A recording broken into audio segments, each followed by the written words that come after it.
Beto, muito obrigado. Eu vou abrir a palavra às pessoas. Eu peço, de fato, que as pessoas façam perguntas concisas. Nós temos 20 minutos para as perguntas. Eu vou recolhê-las todas de uma vez e a palavra volta à mesa. Começo pelo professor Pastore. Lembro que Pedro e Julinho, que está lá atrás, são duas pessoas que conhecem muito o tema e gostaria de ouvi-las, se pudessem fazer perguntas. Não, nós vamos chegar a patar aí, não. Ninguém vai excluir ninguém aqui. É só que eu estou começando pela direita, mas eu chego à esquerda, passando pelo centro. Bem, bom dia a todos. Eu acho que foi um enorme privilégio ter 3 exposições tão ricas como nós tivemos, sobre o que está acontecendo no mundo dos negócios e das novas tecnologias. E a pergunta que fica para todos nós, eu vou para casa com elas, é como é que vai ser a sociedade depois dessa revolução? Que tipo de sociedade vai surgir dessa revolução? O que os seres humanos vão fazer em termos de trabalho, de estudo, de aspirações? O nexo entre tecnologia e emprego é muito complexo, todos sabem. Não é uma equação simples. As teorias são as mais diversas. Mas vamos pegar a mais otimista de todas. Teoria clássica. Tecnologia melhora a produtividade, produtividade gera mais lucro, lucro gera mais investimento, investimento gera mais emprego. Essa é a mais otimista de todas. Mas mesmo nessa otimista, com esse tipo de revolução tão veloz, como vocês descreveram, ficam 2 problemas. Primeiro, o de timing, e o segundo, de matching. Se ela é tão veloz que você destrói emprego aqui, mas vai gerar lá, quanto tempo vai levar para gerar lá? Segundo é de matching. Aqueles que perdem o emprego aqui vão ter condições de entrar naqueles que vão gerar lá? Então, essas questões são decorrentes da revolução. E a sociedade terá que enfrentar isso. E a sociedade hoje talvez vai precisar pensar muito em novas instituições. Porque nós estamos diante de tecnologias do século XXI, com a mentalidade de século XX e as instituições do século XIX, na área da educação, na área do trabalho, na área da regulação e assim por diante. Então, eu tenho a impressão que essa exposição provocativa que vocês apresentaram acabou gerando mais uma provocação, que é aquela de saber como vai ser a sociedade. Porque se esses problemas de time e de matching não forem socorridos a tempo, e o desemprego tecnológico disseminar, expandir, não tenhamos dúvida. Logo vão surgir aqueles que vão dizer assim, é culpa do capitalismo. Vamos reler o Marx. E aí buscar um outro tipo de sociedade. Obrigado. Obrigado. Lourdes, Pedro. Pode. É rápido. Rapidinho. Então vamos lá. Bem rápido. Cada vez que eu ouço o Beto falar, eu sempre fico bem convencida que, no fundo, este salto e a fonte do otimismo, obviamente, tem a ver com uma lógica do terroir. São características muito da nossa, enfim, do nosso clima, situação geopolítica, etc., etc. Mas os outros 2 colegas estão falando de como generalizar. Você descreveu, João Fernando, ficou claro, você um pouco mais pessimista, como é que você passa para as outras cadeias produtivas. Bom, desse ponto de vista, entrando na linha do Pastore, a minha preocupação é o seguinte, para fazer esse tipo de coisa é necessário coordenação. Quem coordena normalmente isso é o Estado. Aí nós estamos falando de uma série de instituições que, obviamente, o Estado tem que entrar na dança, de alguma forma, que não é o velho Estado desenvolvimentista, etc., etc., mas que se coloca, no fundo, tudo isso tem a ver com desenvolvimento, que não é econômico. Agora, é desenvolvimento político da instituição. Agora, a minha pergunta é quase, quer dizer, tem a ver muito com a minha pesquisa, que é sobre exatamente essa lógica nova do desenvolvimento, E eu estou aproveitando as luzes de vocês. A minha pergunta é a seguinte: em quaisquer países onde o desenvolvimento deu saltos, lá no leste asiático, Ásia e China, etc., de alguma maneira você tem esse impulso coordenador que vem de algum canto, que normalmente é o Estado. Mas, ao mesmo tempo, você tem setores sociais que, de alguma maneira, são coordenados, que têm o potencial de responder. Ou seja, sem uma coalizão social, eu não estou falando da política, essa eu ponho em suspensão o juízo, uma coalizão de interesses sociais no Brasil que poderia ser coordenada de alguma forma. E que Estado é esse? Obrigado. Pedro.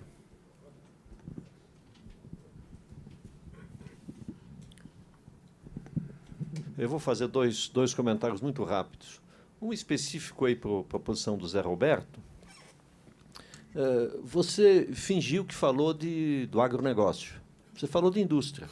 Você falou de sensores, de defensivos, de fertilizantes, de GPS, de satélite, de colheitadeira, de equipamentos. Você falou de indústria, sabe? Que serve à agricultura. Então, na realidade, o progresso é um progresso industrial aplicado ao setor agrícola. Sem falar na indústria de transformação do produto natural, da fábrica de celulose, da fábrica de alimentos, da BRF, etc. Sabe? Esse é o primeiro comentário. O segundo é que inovação precisa de dinheiro. E dinheiro vem da rentabilidade das empresas. Não é acaso que o setor financeiro brasileiro é um dos mais modernos do mundo, porque é um setor rentável, o que é bom. O agronegócio brasileiro é um setor, genericamente falando, rentável. Então, ele se autossustenta. O dinheiro que vem da inovação provém dos seus próprios resultados. O setor industrial brasileiro, em geral, é uma generalização indevida, mas em um minuto é o que dá para fazer, em geral, tem rentabilidade muito baixa, porque a estrutura tarifária é ruim, porque as condições, a infraestrutura... Bom, e assim por diante, né? Por causa de uma série de questões que não incentivaram a criação da indústria no Brasil, não criaram condições para a indústria poder se desenvolver adequadamente no Brasil, portanto, não ter a rentabilidade adequada e, portanto, não poder se reinventar a cada 3, 4, 5 anos como os outros setores. São esses comentários. Eu queria ouvir sobre isso, especialmente o Jorge, se ele puder se dedicar alguns segundos para isso. 2 perguntas, uma pessoa atrás de você, depois Patá, a gente encerra e volta à mesa. Bom dia. Eu sou Ian Catanha da Pesco. Ian, isso. A minha pergunta é justamente para você, professor Jorge Amashi. A curva S apresentada dos rendimentos, ela tem uma cara de que ela atua melhor, né, num mercado de concorrência perfeita, né, desses players. Eu gostaria de saber, assim, com a disseminação da tecnologia de grandes players no mercado, preciso nem citar nomes de empresas, como que ficaria a atuação desse mercado de inovação? Porque, a partir do momento que essas pequenas empresas crescem, muitas grandes acabam incorporando esse serviço. E eu acredito que os rendimentos sejam até aperfeiçoados, porque eles incorporam essas novidades nos seus próprios serviços. Você vai lá, clica no Facebook, loga e controla a sua lavoura, por exemplo. Alguma coisa do tipo. Enfim, como que ficaria essa relação, né, a partir desse ponto de vista dessas grandes empresas entrando no mercado? Patá. Muito obrigado. Para quem não me conhece, eu sou presidente da UGT, uma central sindical, e sempre tenho estado aqui para me aperfeiçoar e qualificar, e é o caso do dia de hoje. Eu sou do tempo do Jacksons, da família Jacksons. Eu acho até que... Todos somos, Patá. Você também é? Também. Eu acho até que... Eu esperava a tecnologia até mais rápida, né? Mas tudo bem, mas ela está indo muito bem. A minha preocupação, lógico, é na linha do emprego, na questão da capacitação, da qualificação. E, há um tempo atrás, eu estive nos Estados Unidos com o governo e empresários, e lá nós percebemos como é que eles tratam lá. A TIT, uma grande empresa, ia fazer uma mudança no sistema de arquivo, que, para mim, era moderníssimo. Tinham 500 pessoas e iam ficar só 50. Então, lá, um ano antes, eles qualificam os 50 que vão ficar no novo sistema e os 450 que vão ou para a mesma empresa ou para outros lugares. E no Brasil nós não temos essa preocupação. E essa pergunta é mais para o Jorge, que tem na Constituição Federal o artigo, no artigo 7º, no inciso 27, a possibilidade de proteção do trabalhador frente à automação. Então, se há a possibilidade do governo regulamentar, principalmente nesse aspecto, e aproveitar para usar o Funtel para que faça o financiamento dessa questão. Porque, com certeza absoluta, no momento que vivenciamos, com milhões de pessoas desempregadas, e essa a atividade, com a dinamicidade que está sendo implementada, pode potencializar mais ainda se nós não nos prepararmos na questão da qualificação, capacitação, para, na linha do meu querido amigo Pastore, que foi um daqueles que defenderam para que não tivesse a reforma trabalhista, que nós pudéssemos, nessa linha que ele colocou agora, a preocupação da sociedade do futuro, o que nós devemos prever. E eu queria convidar todos, que a UGT fez um debate muito intenso na comemoração do 1º de maio, e estamos fazendo uma exposição na Avenida Paulista. Quem passar pela Paulista hoje vai perceber a nossa preocupação com o futuro do país, o futuro do emprego, o futuro das pessoas. Então, qualificar e de que forma nós vamos qualificar. Muito bom. A palavra volta à mesa. Só Ô, Julinho, passou aí por você? Rapidão, então. Vamos lá. Pode com o microfone.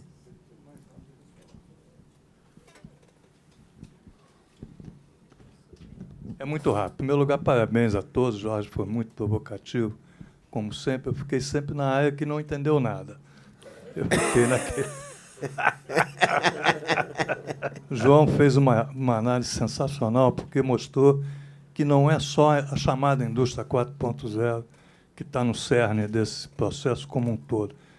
E o problema industrial brasileiro vai além disso, tem a ver com os custos materiais, tem a ver com uma porção de coisa. E o Zé Roberto deu aquela aula de sempre sobre a agricultura e colocou muito bem. Isso Agora nós aguardamos a pergunta do Julinho. Vamos lá. Não é pergunta, é um comentário muito rápido e fundamental. Quer dizer, está tudo articulado. Meu comentário é o seguinte, queria ouvi-lo sobre isso. O Brasil é zero em termos de uma estratégia para a indústria 4.0.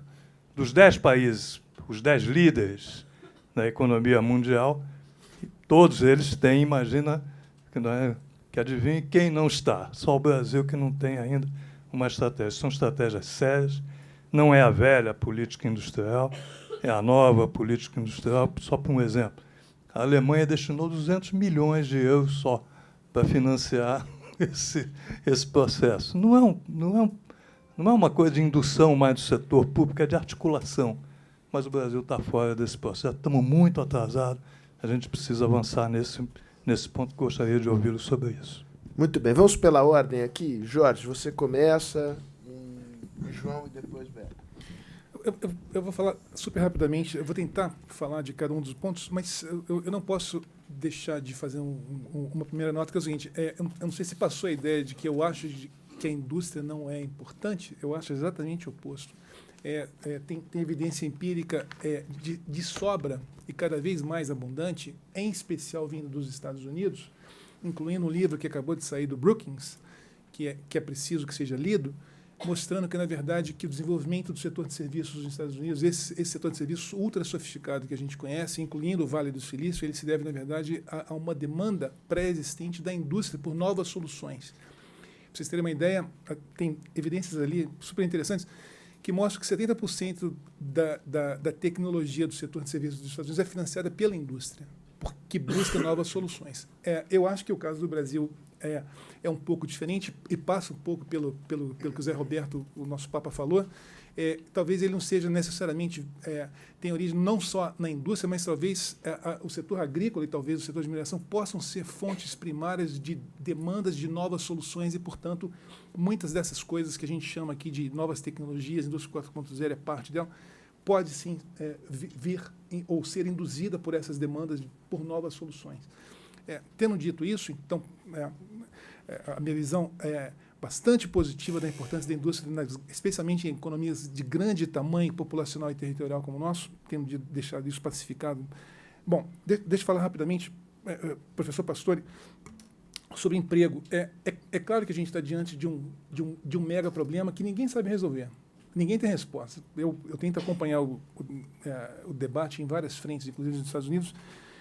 Esse é um ponto. Mas tem uma coisa que está ficando clara. A gente não sabe responder quase nada, mas tem uma que a gente já sabe identificar, que é o seguinte, que os países que estão desenvolvendo, gerenciando e distribuindo essas novas tecnologias digitais, eles sim também perdem empregos industriais convencionais, mas eles estão criando muitos empregos associados a desenvolvimento, gestão e distribuição. Exemplo super simples, que não é o mais importante, deixo claro. Só a Amazon deve criar, ao longo dos próximos 4 anos, 1 milhão de empregos. Só a Amazon. Por quê? Para gerir toda aquela parafernália que é a Amazon.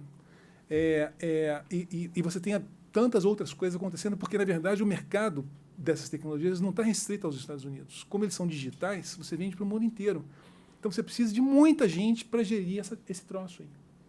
Então, na verdade, os Estados Unidos vão criar, a despeito do discurso do Trump, que obviamente não faz sentido, há todo um processo de criação em larga escala de muitos empregos para gerir essa grande plataforma que trabalha em escala global, via digital, que é tradable.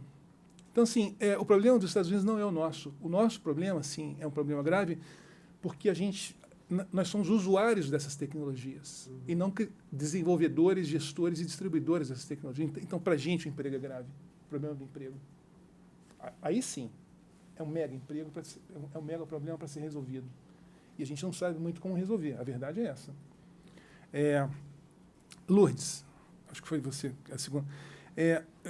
Eu acho que você tocou, como sempre, na questão-chave, que é a questão de coordenação instituições e nessa capacidade de haver uma coordenação, inclusive na sociedade, de baixo para cima, em torno de interesses comuns. Peguemos o caso aqui da Alemanha. Acho que o cônsul não está mais aí. Pegue o caso da Alemanha.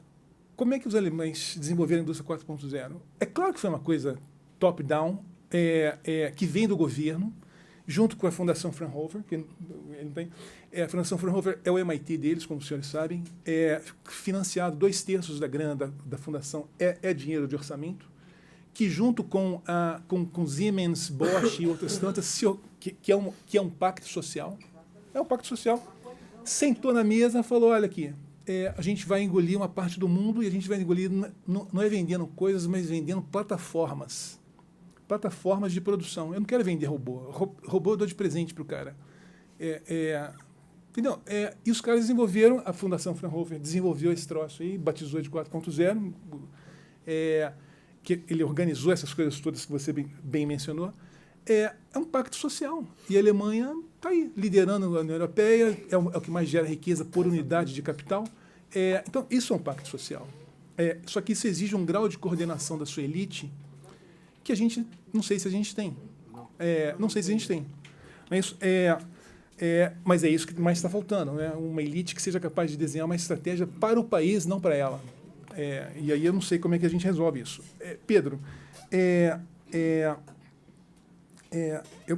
eu acho que você falou de uma coisa fundamental, essa coisa da rentabilidade versus capacidade de inovar, gerar riqueza, ser competitivo. Esse é o grande imbróglio que a gente se meteu por várias razões. Aqui tem várias endogenias.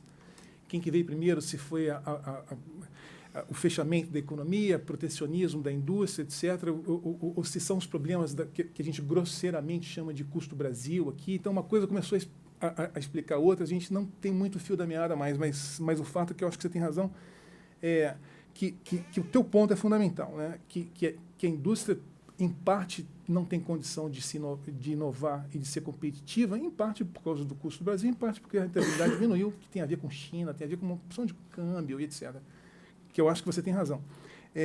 Não consigo vislumbrar, como eu disse antes, que esse país vá avançar sem que ele tenha uma indústria forte, porque simplesmente não tem evidência empírica nessa direção. Simplesmente não tem. A gente pode inventar que tem, mas não existe uma evidência empírica de um país e aí é fácil mostrar isso, um país grande, com ambições, que é importante dizer isso, um país com ambições de ter um lugar no mundo, sem que tenha uma indústria forte, inclusive para lhe trazer alguma independência nas horas difíceis, né? Isso requer que você seja capaz de trazer suas próprias soluções que passam, por exemplo, por questões de materiais e outras tantas coisas fundamentais. Eu não sei se eu entendi muito bem a sua pergunta, mas aquele gráfico dos retornos obviamente que aquilo ali é tudo nocional, é um ponto teórico, não é isso? E aquele gráfico vale para uma determinada indústria, setor por setor. Você tem que olhar para o setor, não é aquilo lá. Então, digamos que seja o setor de plástico, o setor de microfone, enfim. É dessa forma que você tem que olhar. Então, se não entende, se não é exatamente essa, depois a gente conversa, você me explica melhor, eu te dou uma resposta. O seu ponto eu acho que o seu ponto ele está muito associado ao imbróglio em que a gente se meteu. A gente tem um problema social de grande porte, uma informalidade elevada e crescente, que a gente tem que resolver. Não adianta. Esse país, para que haja crescimento econômico, é preciso de estabilidade social, paz. E isso passa por as pessoas terem emprego, terem como se sustentar.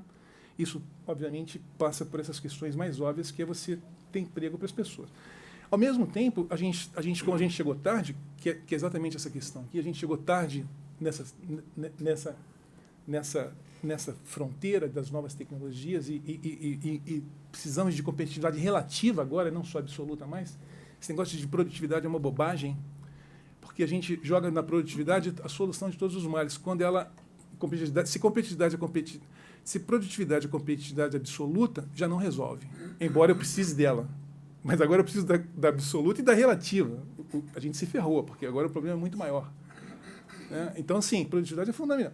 Então, a questão é como é que eu resolvo o problema da informalidade, dessa tanta de gente que não tem qualificação, porque a educação básica é ruim, etc., ao mesmo tempo em que quanto mais eu atrasar a adoção e o desenvolvimento de tecnologias, mais distante eu vou ficar do core, mais distante vai ser o hiato de taxa de crescimento e de renda per capita entre eu e os outros países. Então, assim, é um mega problema que eu acho que passa por aquilo que a gente falou. A gente vai ter que encontrar um pacto aqui, de encontrar um grande arranjo que vai ter que dar atenção para o informal, seja lá onde ele estiver, em setor que ele estiver, e colocar o Brasil na rota de ser parte, para que ele possa atender às suas ambições de ser parte da economia global, entrando pela porta da frente. É ultra complexo e eu não tenho uma resposta para você que seja convincente, desculpa.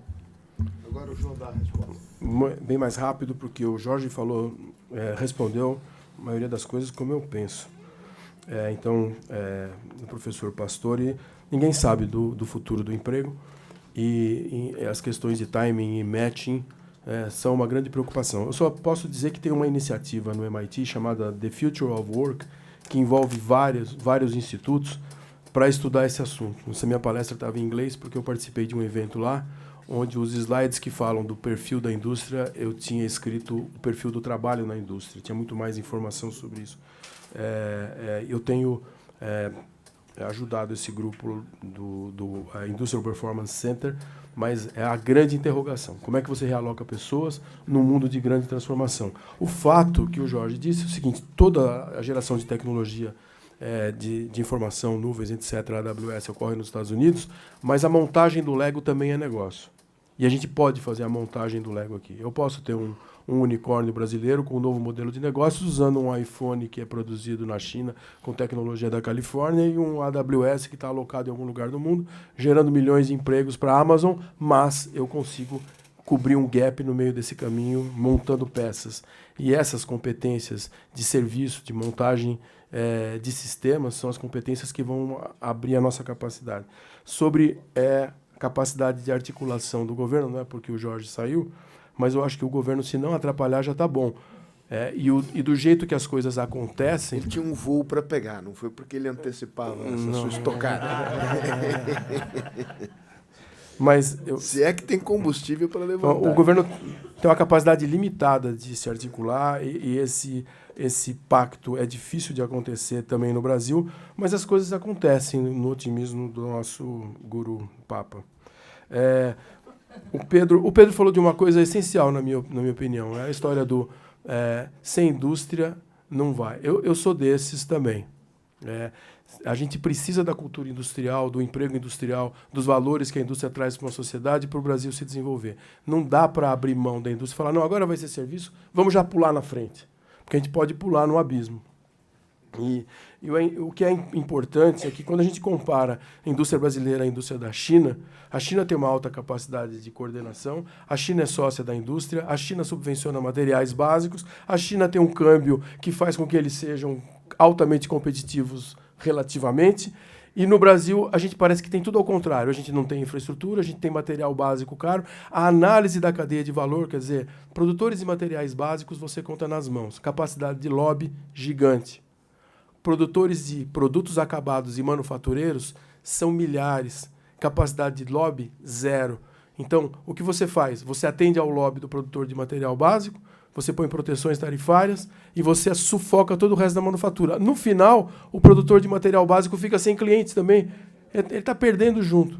Então, entender esse processo, entender a produção de valor num esquema de value stream map mesmo, de o que está acontecendo com as nossas cadeias de valor, aonde está errado isso, aonde a gente precisa intervir com uma coordenação, seria um caminho, através até de indução de compras públicas, de uma estratégia maior com produtos bem definidos, de mission-oriented R&D, etc.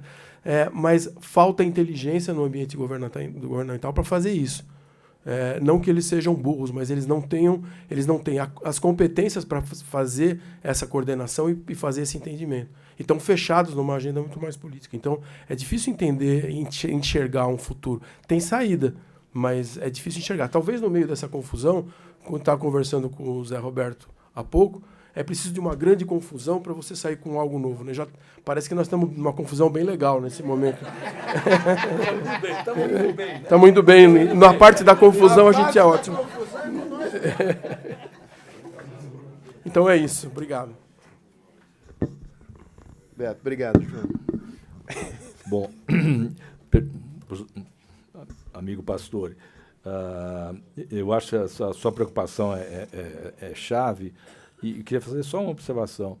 No caso do matching, nós perdemos. Inequivocamente. Né? Por quê? Porque os que são deslocados não têm especialidade e estão velhos demais para aprender qualquer coisa. A comparação com os Estados Unidos é que o nível educacional é muito maior, então, se ele deixar de fazer aquilo, várias outras coisas ele pode ser. Só cito 2 exemplos. Quando o estaleiro Atlântico Sul se instalou, uns anos atrás, lá no Recife, generosamente eles tentaram fazer o seguinte: em vez de trazer soldadores especializados do Sul, nós vamos contratar ex-cortadores de cana. Foi um desastre. Por quê? Porque aqueles senhores e senhoras de meia idade não conseguiram aprender a soldar, que não é uma tarefa particularmente complexa. Só lembrar que aquele primeiro navio teve 100% o João Cândido, né? 100% de retrabalho. O outro exemplo, aí falando de agricultura, quando até a lei obrigou, por razões ambientais, obrigou a colheita mecânica, um monte de cortador de cana também perdeu o emprego. Também se tentou transformá-los em pilotos de equipamentos. Desastre. O filho dessas pessoas, a filha dessas pessoas pode ter ficado. Mas se você olhar qualquer programa do Globo Rural que apareça alguém pilotando uma colheitadeira, se não é o dono da coisa, é um jovem ou uma jovem. Eu não tenho resposta para isso, por causa da... Né, Só um dado curioso, que não é curioso, é trágico. A escolaridade média no Brasil cresceu enormemente a partir dos anos 90. Era muito baixa, era 3 anos e meio de escolaridade em média, hoje é 7 e alguma coisa. Ainda assim, 43% da população economicamente ativa não tem o ensino médio completo. É isso aí.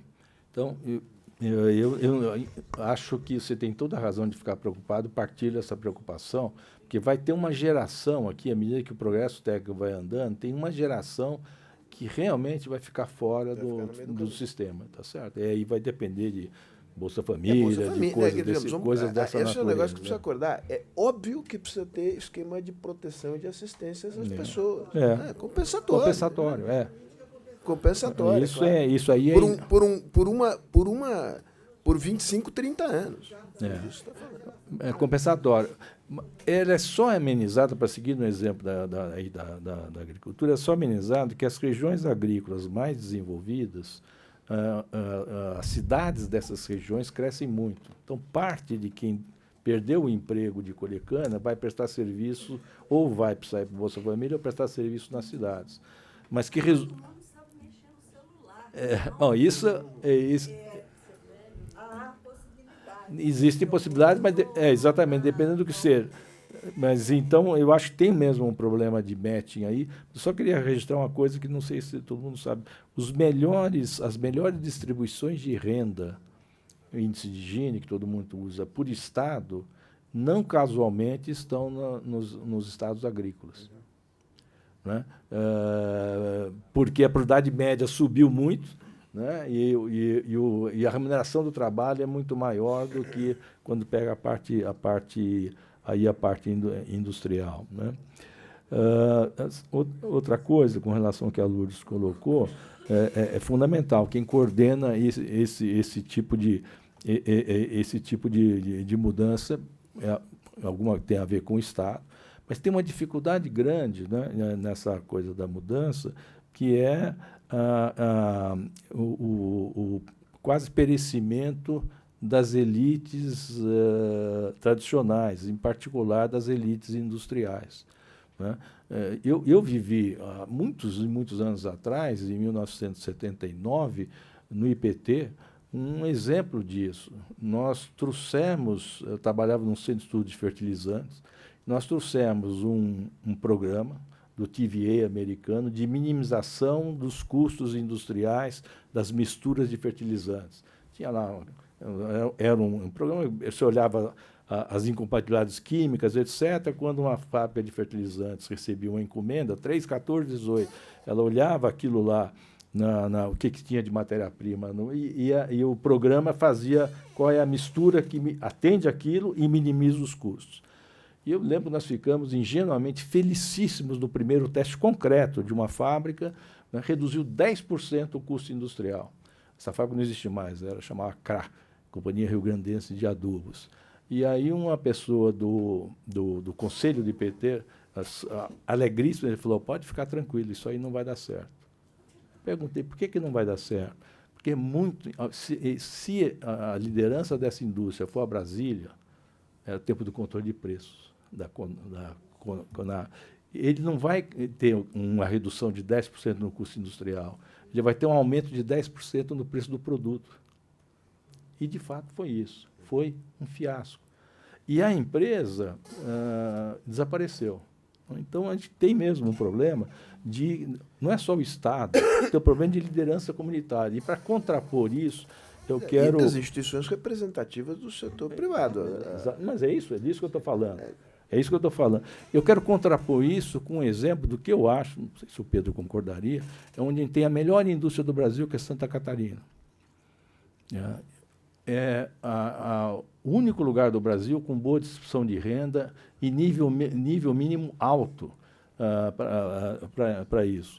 E eu aprendi há muitos anos atrás, indo lá muitas e muitas vezes, por exemplo, gente de empresas dizendo assim, tem uma cultura aqui em Santa Catarina que uma empresa grande precisa contratar alguma coisa, ela primeiro procura alguém na própria cidade. E não o melhor preço e vindo de São Paulo. Portanto, tem uma espécie de um pacto, de uma coisa assim, e também não é por acaso que lá estão os melhores laboratórios do Senai, onde a indústria mais se utiliza disso. Tem um negócio aqui, né, que tem algo a ver com o Estado, mas tem muito mais a ver com a liderança, com a sociedade, que a gente... Em rede, exatamente. E por isso que é tão lamentável nós contra eles dos últimos anos, né, e o xingamento na rede social e coisas desse tipo. Tá certo? Mas é importante. Com relação ao que o Pedro falou, eu falei muito de indústria, você sabe disso, né? Mas eu quero dizer que não é só a indústria. Né? O agronegócio está se movendo a conhecimento.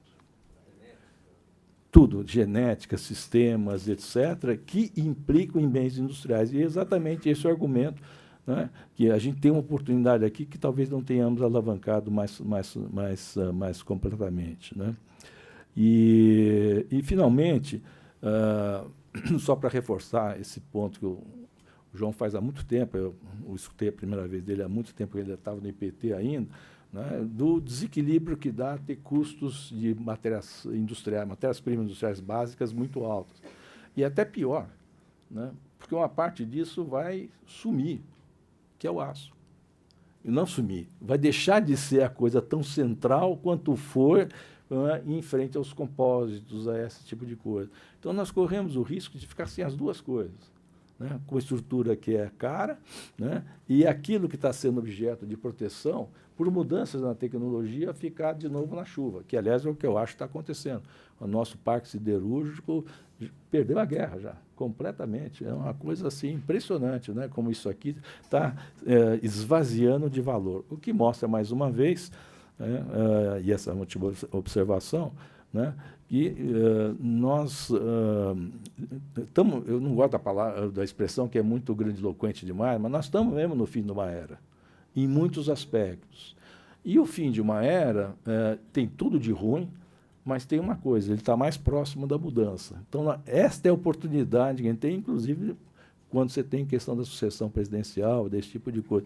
Tem um negócio aqui se alterando, as representações industriais e assim sucessivamente. Certo? Por isso que queria mais uma vez agradecer ao Sérgio aqui a possibilidade de ter reencontrado o João e o Jorge aqui. Tá bom? Obrigado. Beto, muito obrigado. Agradecer a todos. É hora do almoço. A última observação. Voltaremos ao tema de mudança tecnológica e do emprego, sobre o qual apenas tangenciamos aqui.